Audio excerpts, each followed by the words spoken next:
Hello everyone, and welcome to Season 5, Episode 2 of Pro Wrestling's Top 50. I'm your host, Travis McNeil, and today we continue our countdown of the top 50 matches in NXT history with match number 49 on our list, which is the NXT Championship match between the champion, Adrian Neville, and the challenger, Tyson Kidd, from the original NXT TakeOver event held on May the 29th of 2014.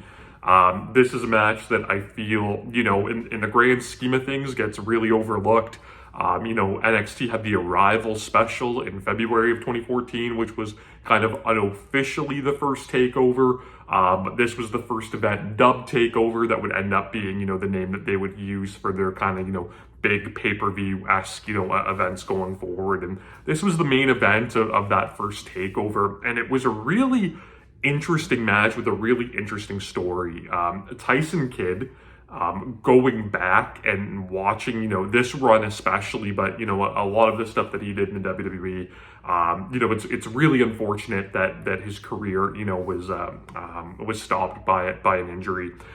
He was very, very talented, and he's someone that, I shamefully will admit, I maybe didn't appreciate as much at the time as I should have. And I said this on Twitter, quite some time ago. He feels like a wrestler that was both, simultaneously, 5 years too late and 5 years too early on his career, because, when he kind of started to break in, I don't think WWE was quite there yet to kind of, have that re-spark of these, cruiserweight style wrestlers.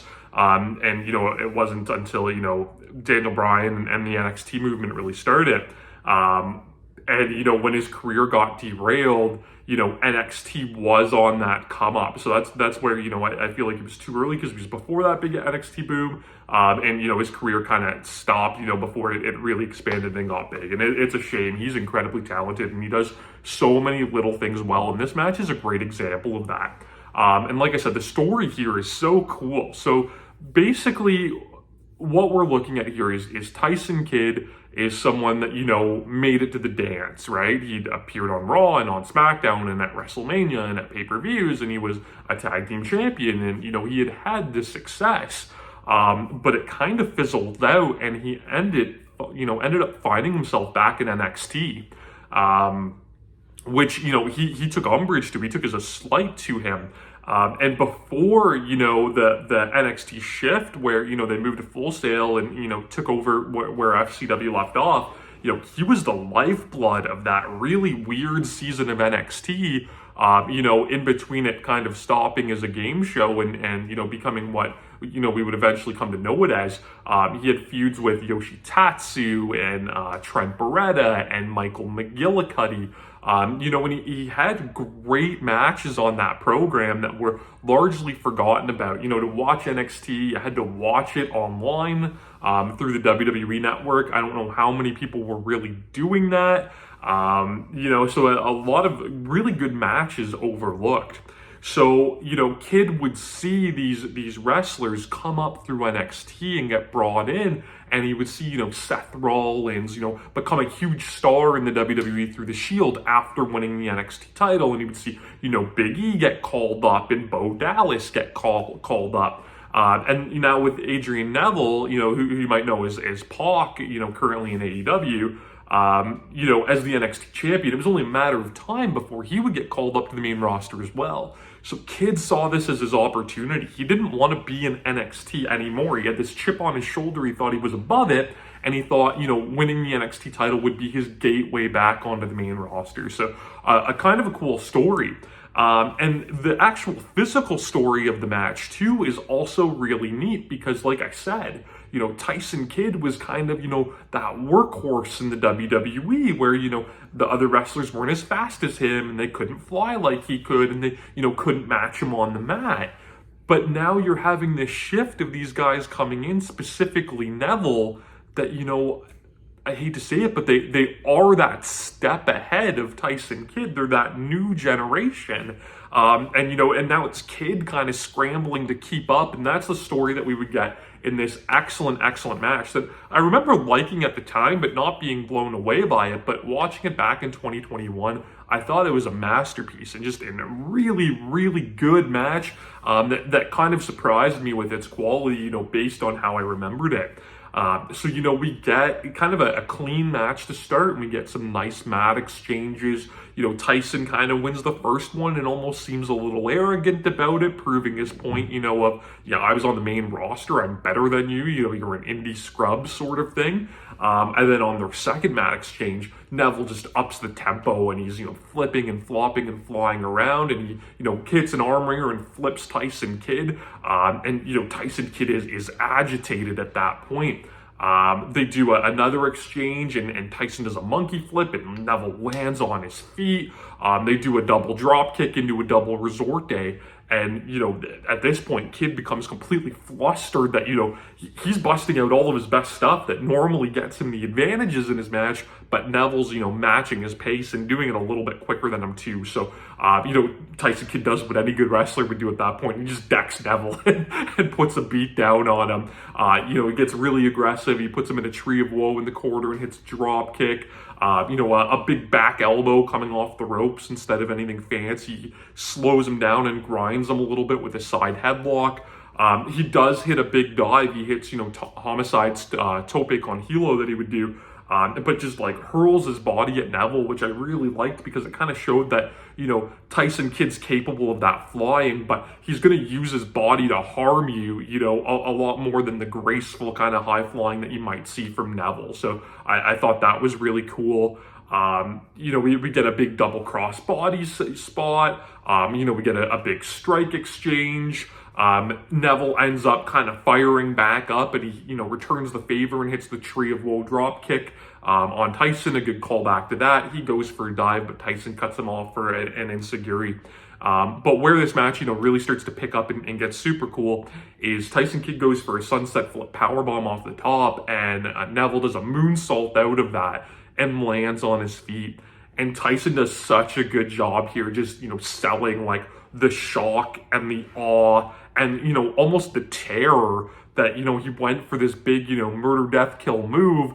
It didn't work. And this dude is so athletic, clearly that notch above him. And it was just this awesome kind of shifting moment. And Tyson, he lets his guard down and he runs in frustrated and gets nailed with a pop-up liger bomb for a good near fall. Kidd at this point is scrambling and really having to go deep into his playbook. Neville goes for, a quebrada or some sort of a springboard move, and Kidd springs up with him at the same point and hits a Russian leg sweep off the second. Really smart spot too, where Kidd goes up top, and as he's coming off, he notices Neville got the knees up, so he lands on his feet instead and walks in the sharpshooter. Neville's able to turn that, so then he turns that into the dungeon lock, which was that really cool move Tyson Kidd was doing, where it was like a combination, almost like, sharpshooter, kind of figure fouring the legs, but pulling it through into a triangle choke as well. So he slaps the dungeon lock on, and he's, booting Neville in the head while he's doing it. And, Neville is able to grab the ropes, but that was really good. At this point, Neville kind of goes for broke and hits, the suicide suplex, right? That vertical suplex over the top rope with both guys crashing to the floor. And at this point, we just degenerate into a full-on brawl.